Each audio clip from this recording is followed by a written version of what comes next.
بسم اللہ الرحمن الرحیم، اللہم صلی علی محمد و آل محمد۔ السلام علیکم۔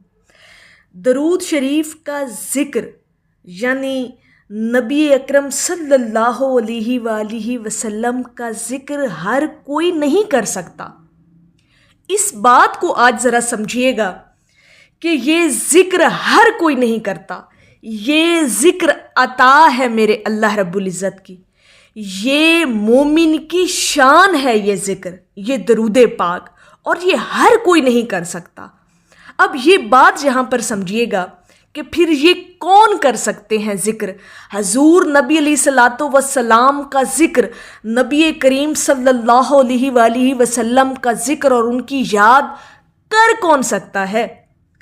آپ لوگ بہت خوش نصیب ہیں جنہیں درود پاک کا ذکر مل گیا اور جن کو یہ عطا مل گئی اللہ رب العزت کی طرف سے، جنہیں یہ ذکر نصیب ہو گیا۔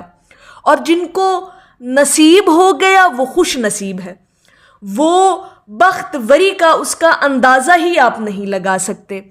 اور ہمارے بزرگوں نے لکھا ہے کہ ہر بندہ حضور اقدس صلی اللہ علیہ وآلہ وسلم کا ذکر نہیں کرتا، پہلے بارگاہ رسالت میں ہوتا ہے اس شخص کا ذکر، بعد میں وہ حضور علیہ الصلوۃ والسلام کا ذکر کرتا ہے۔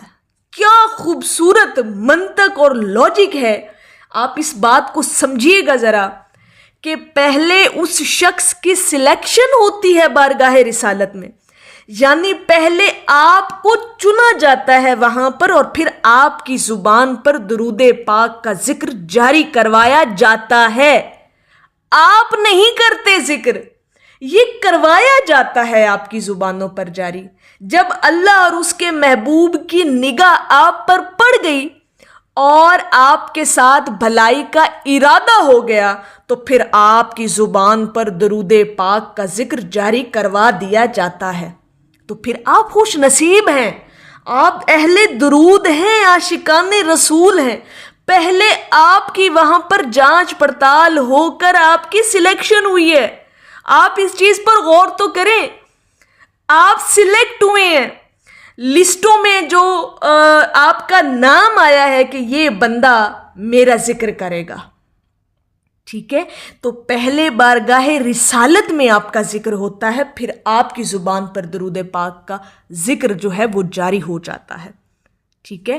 اسی طرح سے ایک بڑا خوبصورت جملہ حضرت واصف علی واصف رحمۃ اللہ علیہ کا، وہ کہتے ہیں کہ اس وقت تک آپ کے دل میں اللہ کے محبوب کی محبت آ ہی نہیں سکتی جب تک وہ خود اجازت نہ دیں، اور جو غیر ہے وہ درود شریف پڑھ ہی نہیں سکتا، کیونکہ اس کی زبان پر درود شریف جاری ہی نہیں ہونا، اسے توفیق ہی نہیں ملنی۔ تو وہ کہتے ہیں کہ یہ محبت جو ہے نا پہلے ادھر سے ہوتی ہے، یہ جو ذکر عطا ہوتا ہے نا، یہ پہلا ذکر آپ کا وہاں پر ہوتا ہے، آپ کا ذکر وہاں پر ہوا ہے تو آپ کو درود پاک کی دولت نصیب ہوئی ہے۔ اس بات کو ذرا سمجھیے گا، اسی لیے ہمارے بزرگوں نے لکھا کہ یہ ذکر ہر کوئی نہیں کرتا، یہ پہلے آپ کی بارگاہ رسالت میں سلیکشن ہوتی ہے تو پھر آپ پڑھتے ہیں، ہر بندہ نہیں پڑھ سکتا۔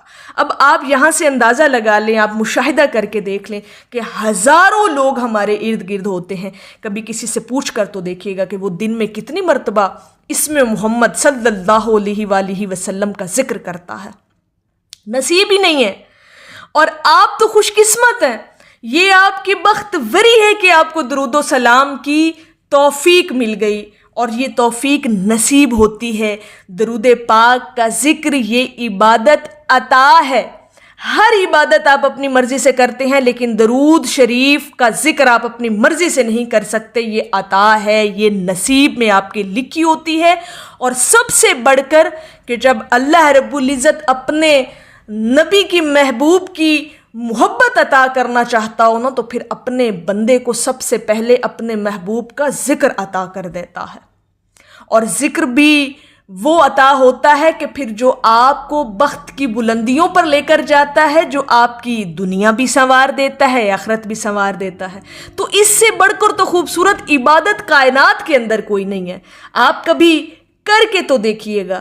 تو درود شریف کا جو ذکر ہے نا، یہ آپ کو عطا ہوتا ہے اور آپ یہ خود سے نہیں کر سکتے. اگر آپ کو یہ جزا ملی ہوئی ہے اور آپ پڑھ رہے ہیں درود پاک، تو اس سے تو بڑی بات ہی کوئی نہیں ہے.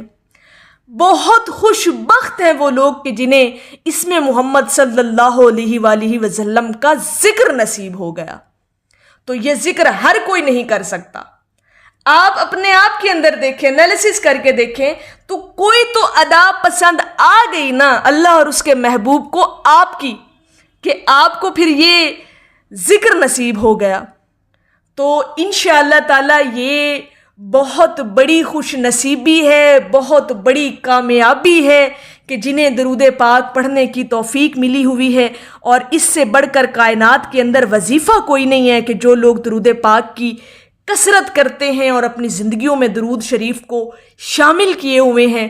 اور جیسے میں نے کہا کہ یہ ذکر ہر کوئی نہیں کر سکتا، یہ انہی کو نصیب ہوتا ہے جن کے ساتھ بھلائی کا ارادہ ہو، جن کو کامیابیاں نوازنا چاہتا ہو اللہ رب العزت، اور جن پر نگاہ خاص اور کرم کی نگاہ جب پڑتی ہے حضور علیہ الصلوۃ والسلام کی بارگاہ اقدس سے بھی اور اللہ رب العزت کی بارگاہ سے بھی، تو پھر درود شریف کا ذکر عطا ہوتا ہے.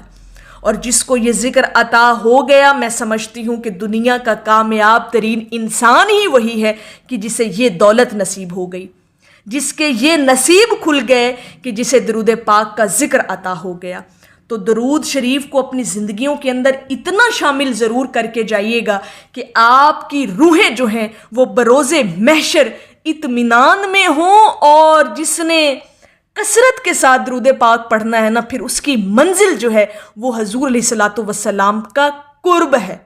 اور جسے حضور کا قرب نصیب ہو گیا، پھر سمجھیں کہ اس کی تو تقدیر سنور گئی، اس کے بگڑے کام بن گئے، اس پر حضور کی شفاعت واجب ہو گئی.